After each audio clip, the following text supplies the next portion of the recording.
Hello everyone, hope you're doing well. Today we're going to go through the updated BR changes for November 2021 and also some of the reasons why certain BR changes are happening. At least we've been giving a little bit of feedback from the devs, which is always nice, and we're going to go through it in this video. I read through a lot of your comments on the last videos. Basically, there was a common theme about how I hadn't put in the BR changes, basically on the screen while I was talking about them. And the reason was last time I didn't have a ton of time to be able to go through everything. I will make sure in the future that I do have more time to do these things, and hopefully that will solve the issue that many individuals had. So hopefully that will be good. Now, let's get into some of the reasonings, and then we'll get into some of the updated BR changes, which are coming in too. So the overall comment about some of the changes is from Stoner, the community manager, and it was put at the end of the planned battle rating changes thread. I'll make sure to link it for you so you can have a look at it for yourself. And also, let's start going through it. So the first bit is the Leopard 2PL. The practice of the adding new shells has raised more questions from many of you about the reduction in armor effectiveness in top ranks. Taking into account your concerns about the Leopard, we have abandoned the announced addition of the DM53 shell and the possible BR increase up to 11.0 of the vehicle. The vehicle will remain at BR 10.7 and will not receive that shell in this BR change. So, no mention of the Leopard 2A5 by admission though. So the Leopard 2A5 will probably still get the DM53 being at 11.0, and also it is kind of funny how they've dropped in the idea that the possible BR increase up to 11.0 was going to happen with the Leopard 2PL. That was never mentioned anywhere before this point. So the idea that that was even a thing on the table was, well, secret, I suppose, would be the way to put it. Now, generally, when it comes to my opinion, should it go up in BR? Yes. Should it get a new shell? No. You see how this works? It's pretty simple. But now it seems like the 2A5 is going to get the new shell because it's up in BR. And this is something that I mentioned in the video earlier about the Challenger. The Challenger is going to come into the game, and one of its main attributes is armor. And it's going to go up against stuff like the 2A6 gun, the 2A5 gun, the 3BM60, and also the M82 or the M8291A2 or whatever it is, or the M891A2 from the Americans. So overall, what you have here is a vehicle that is coming in, and it's already going to be redundant because of the rounds that they've given certain nations.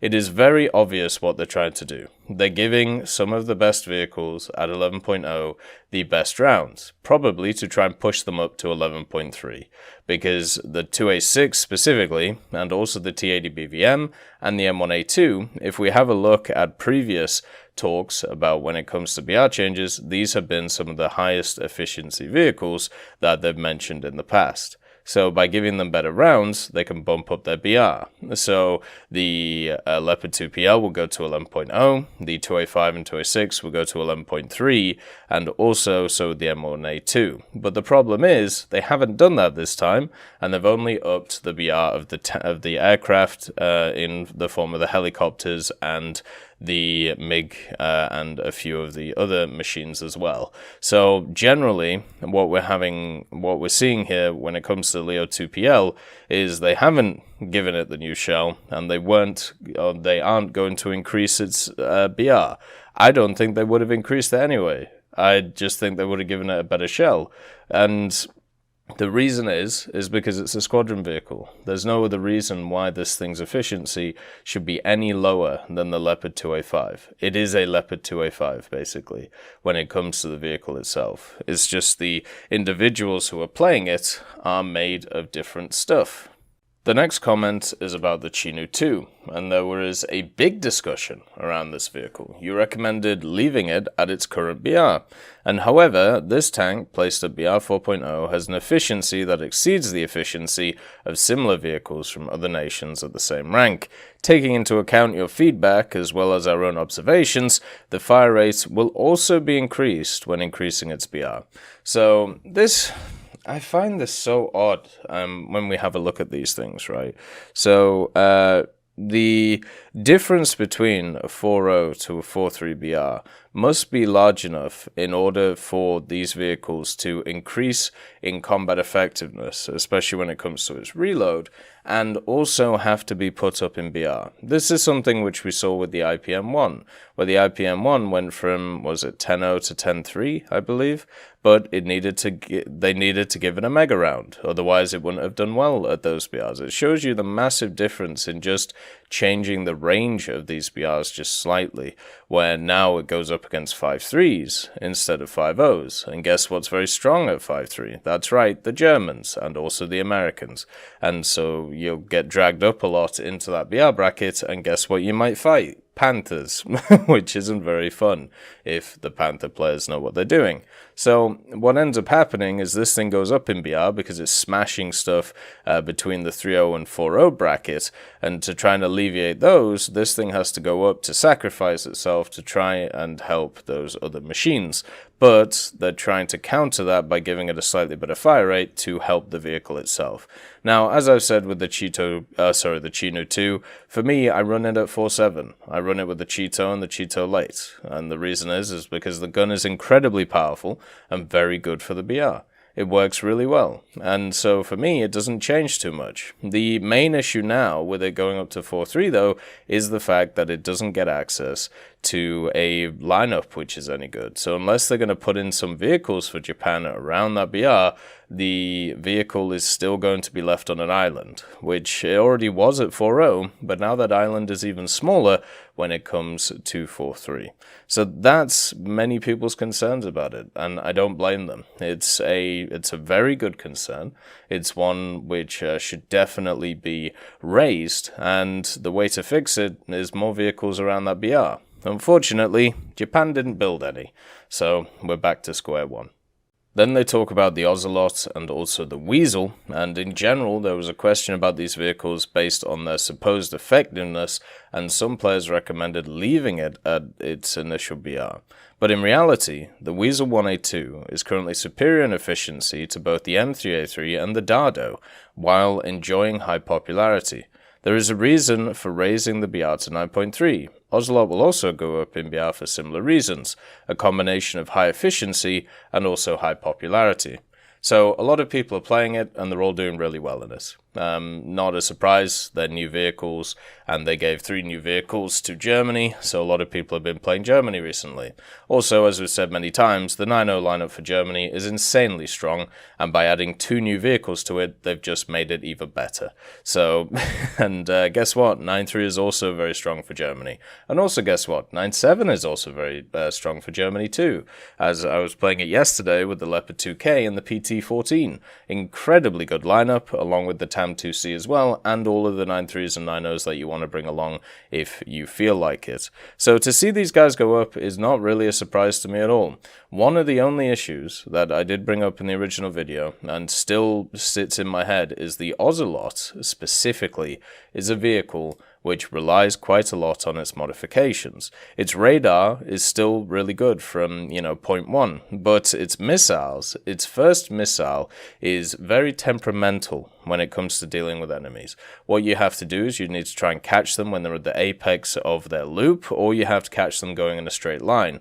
If you miss either of those things, then what is end up going to happen is you're just going to miss, because the missile cannot track well enough. And if the enemy knows that you're there, you're going to have a bit of an issue. The 1A2 doesn't have this issue. Obviously, it needs some modifications to make it more combat efficient, but both of these vehicles are incredibly fun and incredibly easy to play, and already, as I said, are in really, really good lineups. So not too much of a surprise to see them go up, and maybe the Ocelot goes up again, but I don't think the 1A2 will go up too far. There is also thoughts put out about the Type 90 and also the Type 90B. Now, these vehicles are actually some of my favorites when it comes to top tier, but let's see what it says. You asked to add for these vehicles with more powerful shells, like the M829A1 or the DM43. The question is quite complicated because the known shells used for these vehicles didn't include any other anti-tank ammunition than already used in the game. We like to be very careful about adding ammunition that could presumably be used in such cases. We absolutely don't consider the US M829A1 as an option to add. The possibility of adding DM43 has been considered in the long term. At the moment, both Type 90s have slightly above average effectiveness among Rank 7 MBTs, and that's a pretty good indicator. The Type 90s are fantastic vehicles, but the problem is they suffer from really bad stock grinds. And guess what's being added to the game? More vehicles that are going to make that worse, such as the new Challenger which is being added, the TES.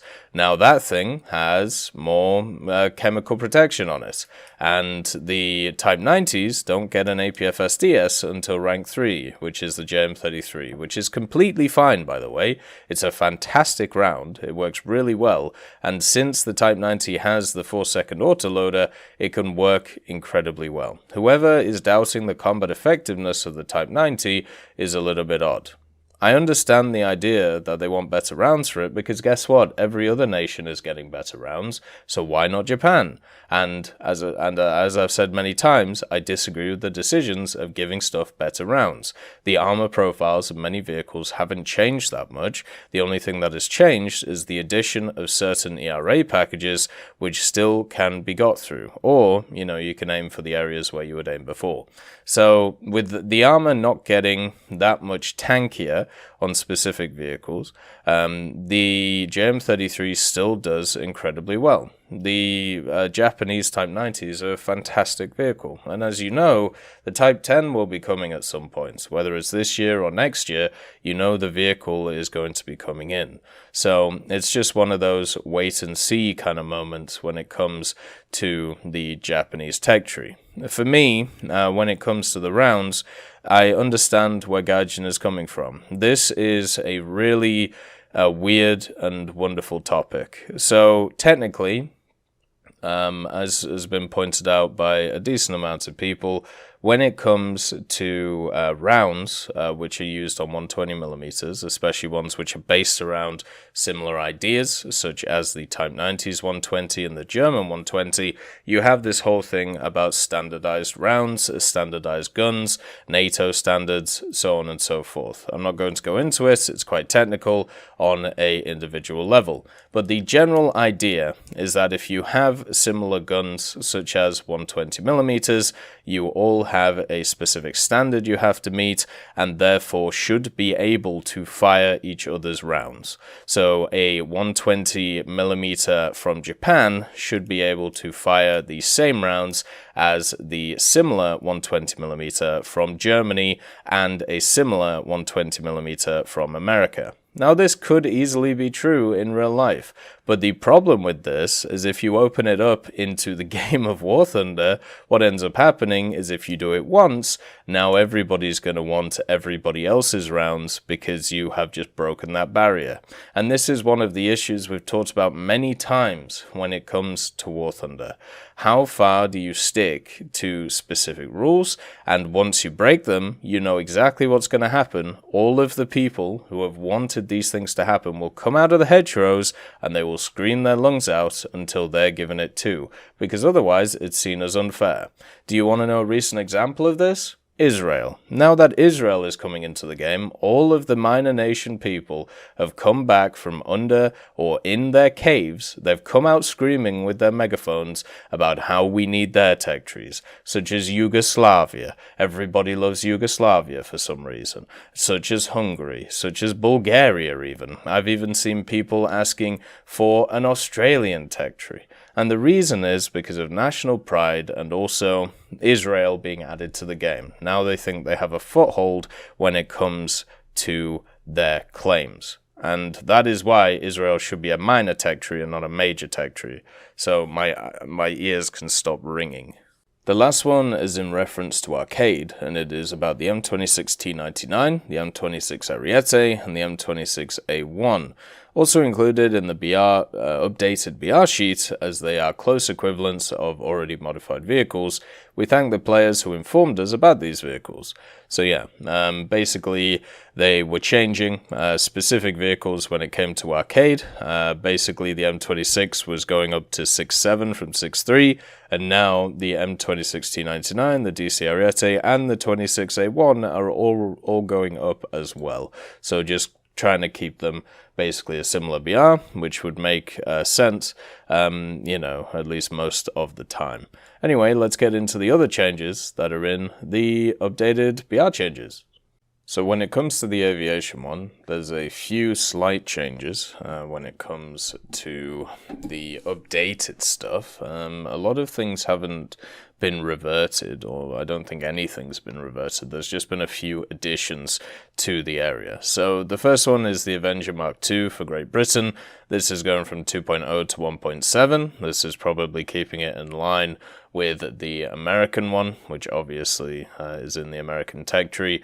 Not really a surprise. The Avenger Mark II isn't that much of a useful vehicle in general. Has a few issues to it. Generally, it's not too bad, but it's just chunky is probably his problem. Obviously, the TBF Avenger being the American version. It's just chunky, can't really defend itself too well, and overall, it's another sign of these, like, not medium or heavy bombers. They're just not very useful, apart from maybe in ground or naval, and even there, they have limited use.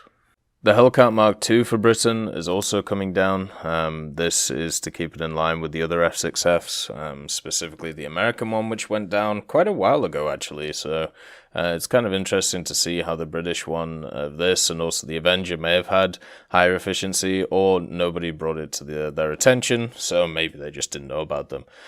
Generally, it's nice to see the Hellcat Mark II go down to 3.3, just to keep it in line with the other stuff, but at the same time, I don't really agree with them going down the F6Fs. I thought they were fine at their BRs, and also they got a buff with the independent drops of things, so we'll have to see if they stay there or not. Generally, I thought they were in a pretty decent position, though. We also have the SB2C5 for France, which is going down to 3.7. This joins its brother, the SB2C from the American tech tree. I saw a lot of people going on about why is the American one moving down and not the French one, and I can understand, especially since the difference between them is very minor, but now they're the same BR, so there you go, fixed. Generally, when I play both of them, the SB2C is actually my go-to when it comes to getting special task done, so when it's coming like mass destruction, which is get 80 ground kills with bombers. The SB2Cs are fantastic because they have the 50 cals and the 20s, so you can easily get 10 to 20 ground kills per game by just hosing the floor. So seeing them go down, it benefits me, but I don't agree with them going down. I don't think they should go down. I thought their combat effectiveness was completely fine, but the only thing I can think of is they're not having as high of an impact on the game anymore because of the change to the maps and also the change to the scoring system when it comes to the SBs. That could be why.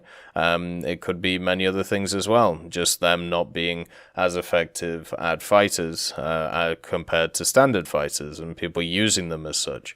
The P51C10 is also going down, along with the C11NT. We talked about this before. Once again, it just shows that people are struggling with energy fighting, and hopefully at some point, or boom and zooming more like when it comes to P51s. So hopefully that can come back into the meta. Maybe we're going to have to make some videos just to kind of go around how to actually set stuff like that up. But yeah, it's not a surprise. These ones, they just match them up. The C10 and the C11 are very similar. So if one goes down, the other one goes down. And the same goes for the P47D that we talked about before, going from 4.3 to 4.0. Its brothers join it from the French tech tree and also the British tech tree in the form of the Thunderbolt Mark I. So no real surprises there. This is normally what we get from updated BR changes. You get a few new ones, and then you get ones which get added to try and because they're like similar vehicles across tech trees, basically.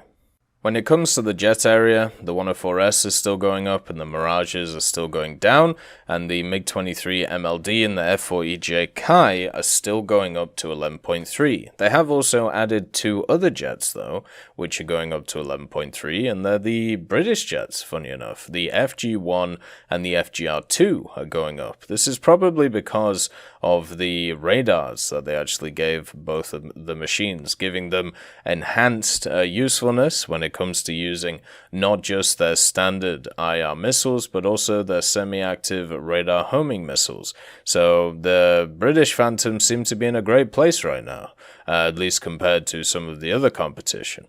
The other one which is missing from this list, obviously, is the F4E, which is kind of interesting to see that not here, but at the end of the day, it is still 11.0, so it's still in this BR bracket, and I'm wondering if they're trying to keep it lower for its ground pounding capabilities, so it can actually be used in ground instead of having to up-tier the lineup. If not, then its efficiency is probably lower than these machines, right? Now, when we look at these 4 machines here, it isn't a surprise to me all of them going up. You know, when I've played higher echelon stuff, these have been the ones which have dominated matches, especially the MiG-23 at the moment, since it's the new vehicle and also gets access to specific mechanics which other vehicles don't, such as the incredibly good missiles, which can lock on from the front.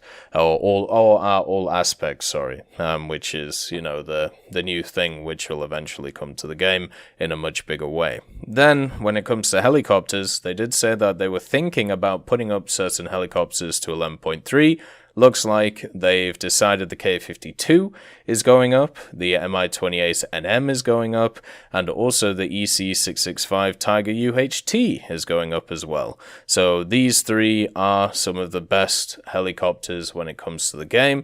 Obviously the UHT with its fire and forget missiles, then the K-52 with its Vickers, and then the Mi-28NM has all of the bells and whistles you would ever want from a helicopter in itself. The only thing that is missing from this list is the K-50 going up to 11.0, but that is another story for another day. I think this is positive. We'll have to see how this affects ground, because obviously it won't affect any other game mode, because helis aren't really present in any others in a realistic way. So this will just up-tier a lot of ground MBTs, so if you want to run the K-52 or the the Mi-28NM, basically what that means is now effectively your MBTs are 11.3.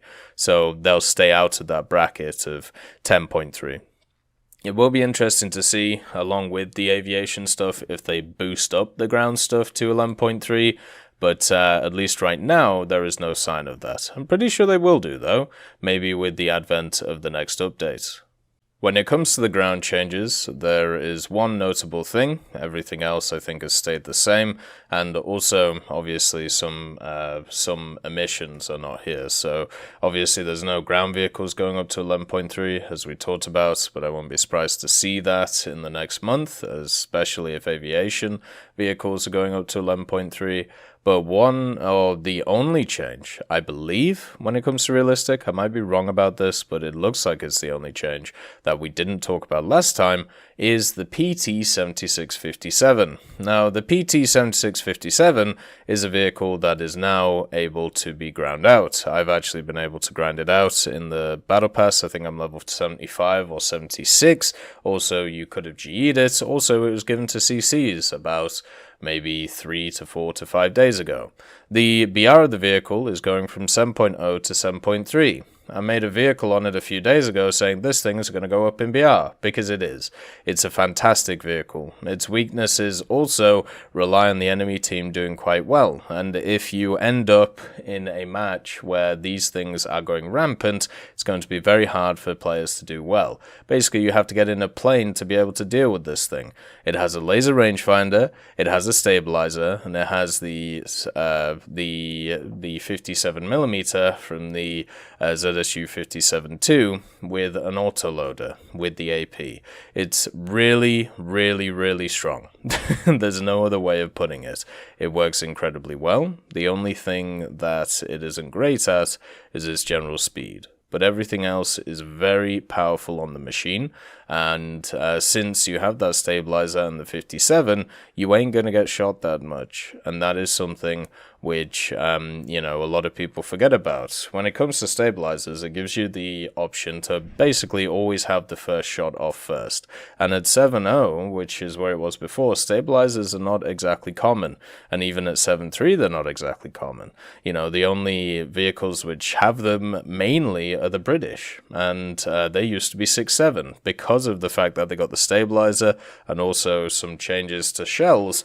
They started rapidly going up in VR. Now, I don't think this will be the final change for the PT-7657.